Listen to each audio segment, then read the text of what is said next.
Thanks for tuning in to Celeb Source, your source for celeb news. Now today we have Kim Kardashian's reaction. We got Travis Scott on Sleep Standing with T-Pain, Snoop's reaction to Kanye, T.I. on Harriet Tubman, 50 on Kanye, and Kanye on Kanye. Yo, we're going to try to keep it sane for today, but a lot of these artists ain't helping us out. Now, thanks for tuning in to Celeb Source, your source for celeb news. If this is your first time to the channel, be sure to subscribe, D-Aki, and our new subscribers out there, much love and buckle up, because cats are crazy out there. Be sure to hit the notification bell if you can find it on your screen. Shout out to Gerard Robinson, who had a bit of a conversation with us in the comment section yesterday. We definitely appreciate your thoughts, bro. We asked yesterday for you to hit the thumbs up button if you like taking a shower, and the views to like ratio told us that showers are not what's hot in the streets. It was crazy. So hit the thumbs up button if you're concerned that folks are not washing their skin like that, all right? Anyway, first on deck is Kim Kardashian, who some people feel is partially to blame for Kanye's current mental condition. Now, true enough, it must be a struggle having a creative artist as a partner, but how much more when the artist is one of the most impactful artists of our generation? Now, after Kanye's most recent episode at the South Carolina rally, Kim Kardashian stated that she was, quote-unquote, mortified. Sources close to Kim stated that she has desperately been trying to help Kanye keep him calm and prevent him from having any public meltdowns. Now, the family believes that he is having a bipolar episode. He won't take medications because he feels they make him less creative, but go out and say that about their eldest daughter, North, is shocking. Now, Kim is devastated, according to the source. She worked so hard to help him out, but she won't let him do this to their children, close quote, which is a bit of an issue.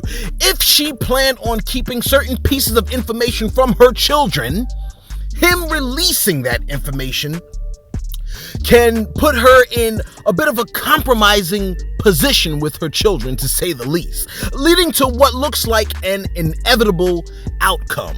All right, now couple that with his refusal to take medications, which makes complete sense if he feels it interferes with his creativity. Now, he will never take medications, but will sacrifice his family for his creativity. And I strongly believe when people are on their deathbed, they're not saying, get me my notepad and a pencil, I haven't been creative enough. Nah, they're more like calling for their loved ones to be near to them. Now, Jordan Peele hasn't made matters any easier for the artist by releasing the horror flick that was the movie Get Out. Now, Kanye has created a direct link between the movie's protagonist and the current situation he has found himself in, where Kanye stated the following. He said, quote, "Everybody knows the movie Get Out is about me," close quote. Now, and there's more to the statement, but we're gonna get to that. Now, if you haven't seen the movie, spoiler alert, and if you haven't seen the movie, just advance this recording by about 10 seconds. Here we go. The black guy gets with a white girl so she could lure him to her family, who puts him under hypnosis in order to exploit the use of his abilities and body. That's the best way I could explain it in about 10 seconds. Now, the funny thing is this. If he's in the limelight and struggles with narcissism, I could easily see how he could think the film is about him. But Jordan Peele could have been telling the story about himself. He could have been telling the story about Michael Jordan or Donald Glover or Eddie Murphy or OJ. See, the list goes on. Kanye stated the following, quote, "Kim was trying to fly to Wyoming with a doctor to lock me up like on the movie Get Out because I cried about saving my daughter's life yesterday," close quote, which is insane because I personally believe she was actually trying to help her husband. But with the movie Get Out as a mental backdrop, it's most likely impossible for Kim to help him because he's at a stage where he will consistently question her motives. In a sense, she can't win, which means in the end, the children lose. T-Pain, the godfather of auto-tune. I'm just kidding. Y'all clear that up for a brother already. Yeah, we got it, okay? T-Pain, who seamlessly reintroduced auto-tune into music or rap. I'm sure someone is going to be like, oh, well, actually, such and such reintroduced it on his 1989 album. Whatever, okay? T-Pain, last week, I believe, gave us a story about being in the studio with none other than Travis Scott. And while showing Travis Scott the process for how he does his beats, Travis nodded off and fell asleep standing up. Now, folks were quick to jump in the comment section like, drugs, it's the drugs. And you don't sleep standing up unless you want that ish. Well, it looks like Travis Scott has confirmed that belief when he provided his own explanation of what happened in the studio. Take a listen. So we went to the stew, you know what I mean? I think I was like playing some joints. I played like some of the joints off Astroworld, like just letting him know where I was at. I think he started playing some joints. At the end of the day, I'm blasted. So like, man, I wasn't asleep in the stew. I don't know if he thought I was asleep, bro. I was blasted. Like that's natural state. Like, you know what I'm saying? Like T-Pain, we with you over here. Hey man, it's all love, T-Pain. Yo, change B. Yo, change B. Okay, Travis, you say you were blasted, which means you were under the influence. T-Pain, I'm assuming, was sober. Therefore, I still believe you slept standing up.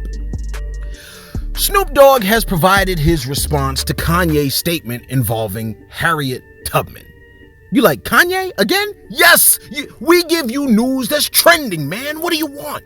Now, when we last heard from Snoop in reference to Kanye, he stated that Kanye had some hot tracks on deck that he was cooking up for us. Now, some of us were very excited. We were hoping for late registration all over again. But in reference to Kanye's most recent statement about Harriet Tubman, Snoop has made the following comment. He said, deflecting completely from the whole Kanye situation, he said, "Thank you, Queen Harriet," along with an image of Harriet Tubman. And then he says, "At Jesus is King, prayers for you, brother." Close quote. See, now that's the kind of support that the man needs. T.I. decided to give the man a bit of a different approach. And T.I. has been a bit more aggressive, we noticed, than we're used to seeing, but it's cool. It's cool. It makes for interesting conversations. Now, after Ye's statement on Harriet Tubman, T.I. took to the gram and made the following statement with a hot picture of Harriet Tubman. I didn't see it before, but my folks was like, yo, man, I've been seeing that pic a million times. I love this picture of Harriet. Anyway, he stated, "Nah, we can't let you do that, Ye. What we not gonna do," I love when people go into what they ain't gonna do. What other people ain't gonna do. What we not gonna do is slander nor disrespect the legacy of our heroic Queen Harriet Tubman by telling falsities. I didn't even know that was a word. Falsities in an attempt to discredit the contribution she made to liberate our people. Cause you bugging. This is absolutely too far. I truly hope either you have a logical explanation for all this or get the medical attention you so desperately need, bro. I say this with love and sincerity. Now, someone came through in the comments and said, well, then say it to him privately. To which Trouble Man actually responded to that person and said, he ain't effing up privately. Public violations justify public demonstrations. Which I actually believe is a good response if a person has all their wits about them. But I'm almost positive and sure that it does not apply to someone that's mentally unstable or sick, which he, with his own face, has admitted. Now, 50 Cent had something to say, which wasn't actually classic 50. To which we could all thank the heavens. You see, normally 50 creeps from the dungeon ready to pull a troll move, but he merely offered advice in the best way that 50 could, which is generally with a dab of troll. When Kanye tweeted out the statement, Kim was trying to fly to Wyoming with the doctor to lock me up like on the movie Get Out because I cried about saving my daughter's life yesterday. It was an emotional moment at the rally when he was talking about how he almost killed his daughter with through an abortion. And he got emotional, man. He cried. Okay, whatever. All right. 50 Cent came through in a comment and said, "Oh, ish, fool, you said you almost killed your daughter. Your wife knows best. Sit your behind down. Happy wife, happy life." Letting Kanye know that if he wants to be happy in life, it is in his best interest to listen to his wife, Kim Kardashian. To which I say, at this point, facts. And finally, believe it or not, writing this out concerning Ye's tweets was a bit complicated for a brother, since they are the thoughts of a man who may have been having a mental episode. Now, I know a lot of people are like, "Oh man, the guy, he's stupid. He doesn't know what he's talking about." But do you have $1 billion on deck? Do you have $2 billion? Anybody, it's one thing if you inherited it, right? Like from your family members and whatnot. But this individual built it from the ground. Respect. All right, we're dealing with an actual genius. This guy didn't just, stumble into his money, his wealth. All right. His tweets, believe it or not, writing it out was definitely complicated, okay? His tweets read as such. They go, "Chris," I'm assuming speaking to Kris Jenner, "don't play with me. You and that Kanye are not allowed around my children." I'm assuming Kanye must be what they refer to him after he takes his medication. I could be wrong, but I ain't been wrong a day in my life. Now, "Don't play with me. You and that Kanye are not allowed around my children. Y'all tried to lock me up. Everybody knows the movie Get Out is about me. I put my life on the line for my children that North's mother," it's interesting that he calls her not his wife, but North's mother, "would never sell her sex tape." I'm assuming, it says sex rape. I'm assuming it's my typo. "I put my life on my God that North's mother would never photograph her doing Playboy, and that's on God. I'm at the ranch. Come and get me, Drake." It's all over the place, okay? Now, the man declared himself to have mental illness. He also declared that he does not want to take his medication. Now, if a person declares themselves to be a clock, or a different gender, or a tiger, it's probably best not to make fun of them or to crack jokes at their expense, seeing that it's a manifestation of a mental sickness. Now, the trending thought for the moment seems to be pray for Ye. And I'm not just saying that. Like, if you pray over your food and you are really asking for a blessing, pray for your boy, who is clearly breaking down right in front of your eyes. We know how this thing always plays out, right?